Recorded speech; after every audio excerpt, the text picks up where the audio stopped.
صبح کیسے کریں؟ تو میرے پیارے آقا صلی اللہ تعالی علیہ وسلم کے پیارے دیوانوں،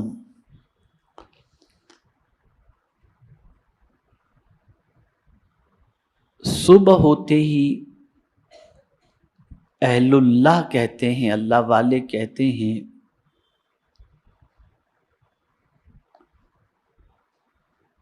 کہ ایسا کوئی دن نہیں جس میں ابن آدم کو صبح ہوئی اور اللہ نے اس پر 10 کام فرض نہ کیے۔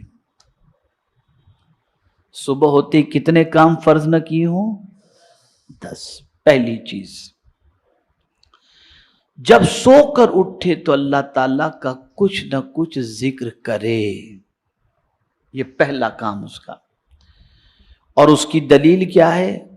تو قرآن شریف کی یہ عادت، یہ آیت کریمہ وَسَبِّحْ بِحَمْدِ رَبِّكَ حِينَ تَقُومُ، یعنی اے بندے جب تو صبح اٹھے تو اپنے رب کی حمد کے ساتھ تسبیح کر لے۔ یعنی صبح اٹھ تو اٹھتے ہی پہلے اپنے رب کی حمد کے ساتھ تسبیح کر، یعنی الحمدللہ سبحان اللہ، اٹھتے ہی پہلے یہ کہے۔ نہ موبائل ڈھونڈ، نہ اخبار ڈھونڈ، نہ بیڑی ڈھونڈ، نہ سگریٹ ڈھونڈ۔ آنکھ کھلی جیسے ہی صبح ہوئی، زبان پر پہلے الحمدللہ سبحان اللہ یا سبحان اللہ و بحمدہ اپنی زبان سے کہو۔ یہ پہلا فرض۔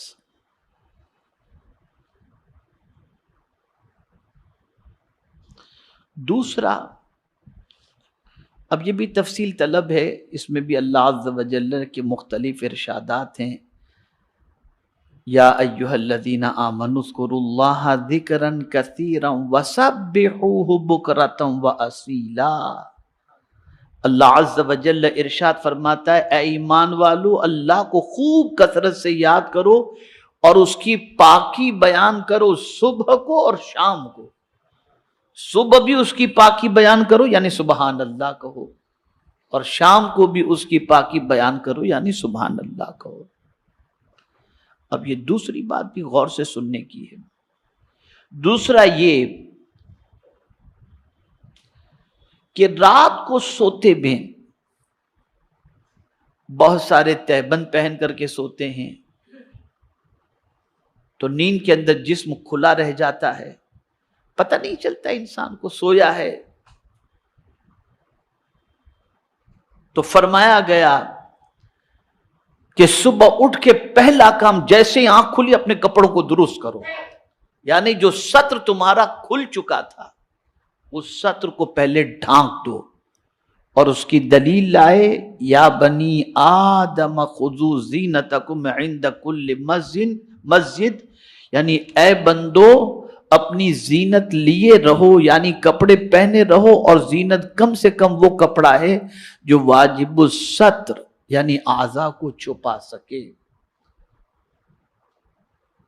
اس لیے کہ تمہیں صبح اٹھ کے نماز پڑھنی ہے نا، تو جب صبح فجر کی نماز تمہیں ادا کرنی ہے تو بغیر ستر چھپائے ہوئے یعنی پردہ پوشی کیے ہوئے ستر کو جو ہے جو کھل گیا تھا اسے چھپائے تو نماز نہیں ہوگی، تو پہلے اپنے کپڑے تم درست کر لو۔ یہ دوسرا کام۔ تیسرا فرض یہ ہے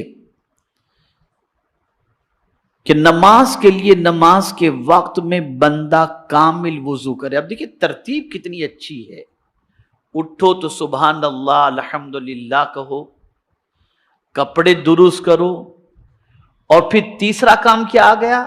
یا ایھا الذین آمنوا اذا قمتم الی الصلاۃ فاغسلوا وجوہکم، یعنی اب جب تم کپڑے بھی ٹھیک کر چکے، اللہ کی تسبیح بھی کر چکے، حمد بھی کر چکے، تو اب نماز کے لیے تم کو جانا ہے نا، تو پہلے وضو کر لو۔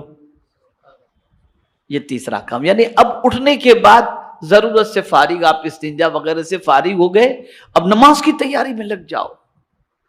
یعنی یہ ابتدا اٹھتے کام، یہ فکر سب سے پہلے ہونی چاہیے۔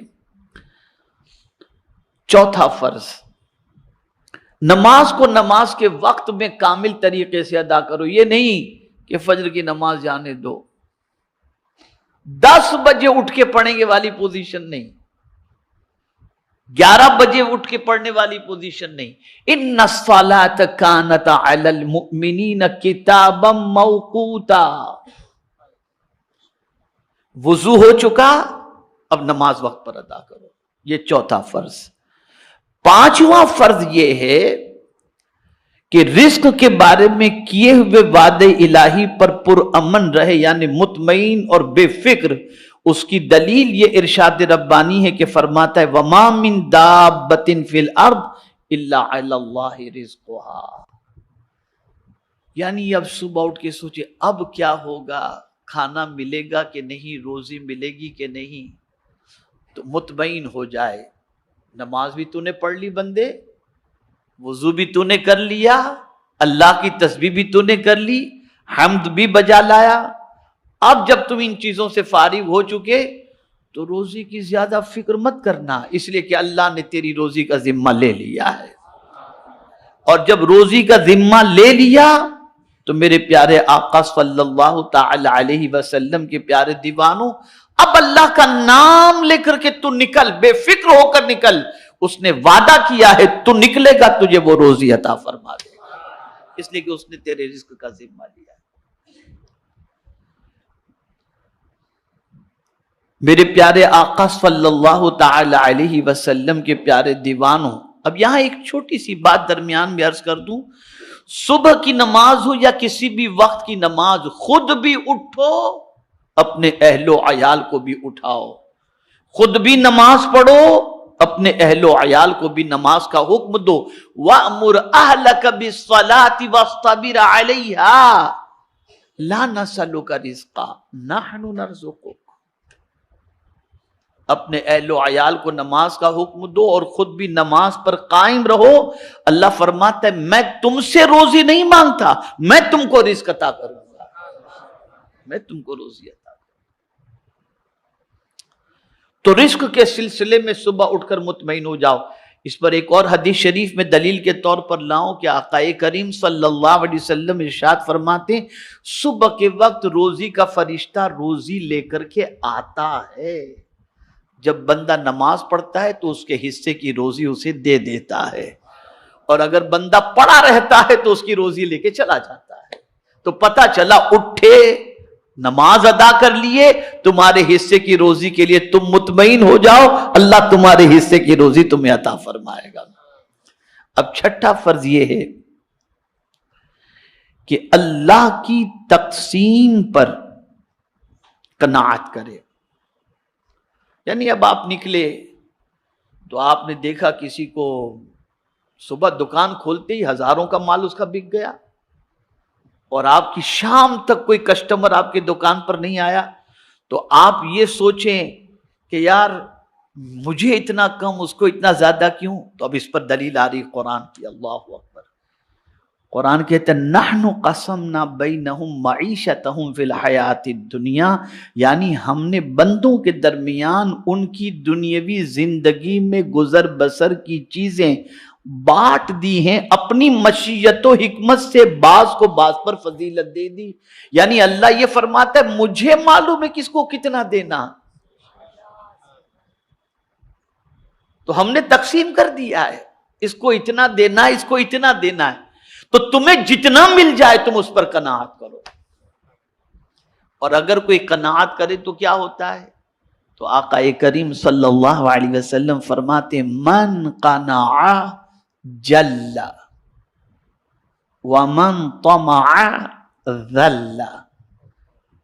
جو قناعت اختیار کرتا ہے، جتنا میرے کریم تو نے عطا کیا تیرا شکر ہے، تو اللہ فرماتا ہے میں اسے عزت عطا کر دیتا ہوں.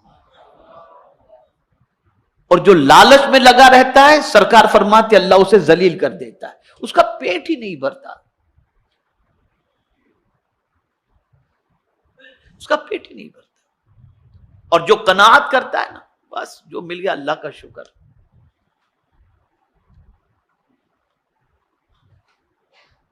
اس کو میں قرآن مقدس کی دوسری آیت کی روشنی میں بھی سمجھا سکتا ہوں. قناعت کو اگر سیکھنا ہے تو چونٹی سے سیکھو. اور پرندے سے سیکھو. نہ ان کا کوئی گھونسلہ ہوتا ہے، نہ اگلے دن کا اسٹاک ہوتا ہے. اگلے دن کا کھانا، اگلے دن کا دانا کوئی پرین چرین چونٹی ایڈوانس کے اندر جمع کر کے نہیں رکھتی.